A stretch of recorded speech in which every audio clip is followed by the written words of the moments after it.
नमस्कार दोस्तों, मेरा नाम है अर्पित और आप देख रहे हैं बैंकिंग वाला। मैंने हमेशा ये चीज़ आपको बताई है कि जब कभी भी आईबीपीएस का नोटिफिकेशन आता है तो हमेशा कंप्लीट प्रोसेस होते होते हम वैकेंसीज में अच्छा खासा जो है वो बढ़ोतरी देखते हैं। अच्छे नंबर ऑफ जो है वो वैकेंसीज हमें बढ़ती हुई दिखती हैं।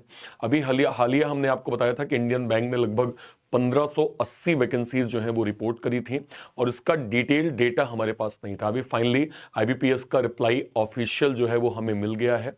आप यहां पे देख सकते हैं, यहाँ पे कंप्लीटली इन्होंने आरटीआई का जो है वो रिवर्ट किया है इंडियन बैंक ने, और यहाँ पे डेटा जो है वो मेंशन है। ये शायद आपको ना दिख रहा होगा, मैं आपको यहाँ पे जो है वो क्लियरली बता देता हूँ। देखिए, टोटल 1580 वैकेंसीज, जिसमें जनरल की 673, इसके बाद ईडब्ल्यूएस की 139, इसके बाद ओबीसी की 394, एससी की 282 और एसटी की 92 वैकेंसीज यहाँ पे ऐड हो गई हैं।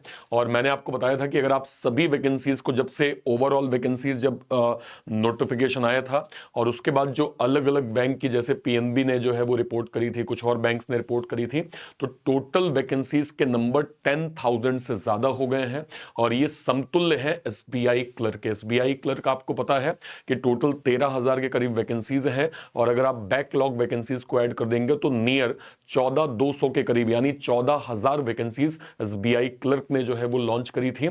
और लगभग हम 10 से 11,000 वैकेंसीज आईबीपीएस क्लर्क के अंदर देख पा रहे हैं। तो ये बहुत अच्छा एक साइन है उन बच्चों के लिए जिन्होंने आईबीपीएस क्लर्क का भी एग्जाम दिया था, प्री मेंस। मुझे सारे बच्चे जरूर बताइएगा कि आप लोगों का मेंस में ओवरऑल स्कोर जो है वो कितना बना है, आपकी एक्यूरेसी कितनी है, और सब्जेक्ट वाइज आपने जो है वो स्कोर कितना किया है। ये आप सभी लोग मुझे कमेंट सेक्शन में जरूर बताइएगा। ध्यान रखिएगा, 2025 को ध्यान में रखते हुए, चूंकि आपको पता है अभी आईबीपीएस का कैलेंडर यहां पे आ गया है, जहां पे हमें IBPS PO clerk, RRB PO और आरबी क्लर्क के एग्जाम के डेट जो है वो शेड्यूल्ड हमें प्रॉपर मिल गए हैं।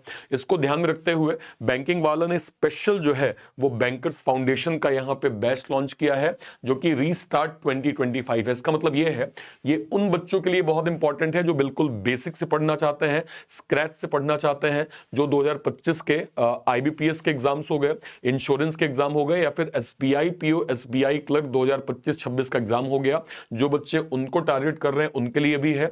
ऐसे बच्चे जो रिपीटर हैं, जो कई टॉपिक्स में जिनका कॉन्सेप्ट कम ज्यादा है, उनके लिए भी ये फाउंडेशन बैच कंप्लीट आप लोगों के लिए लॉन्च हुआ है।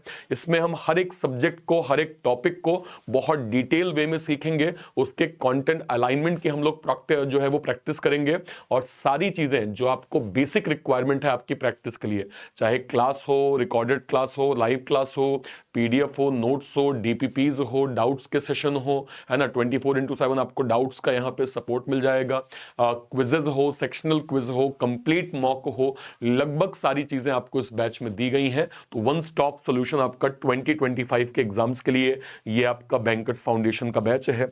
ये वैसे तो आपको 1999 में सेपरेट मिल जाएगा, बट मैं आपको रिकमेंड करूंगा कि आपको इस बैच को बैंक महापैक के अंदर लेना चाहिए। बैंक महापैक क्या होता है? अगले 1 साल तक जितने भी banking, insurance, SEBI, NABARD, RBI, इसके जो भी नोटिफिकेशंस के जो भी बैचेस बनेंगे, वो सारे के सारे बैचेस आपको बैंक महापैक के अंदर मिल जाएंगे, जिसकी 1 साल की जो फीस है वो केवल और केवल 2799 रुपए यहां पे रखी गई है। तो आज के आज जरूर अवेल करें और 2025 की अपनी प्रिपरेशन को बेहतर करें। कहीं कोई डाउट होता है, अपना जो भी आपकी क्वेरीज हैं वीडियो के कमेंट सेक्शन में जरूर रखिएगा। Till then, bye bye, thank you so much, जय हिंद, थैंक यू।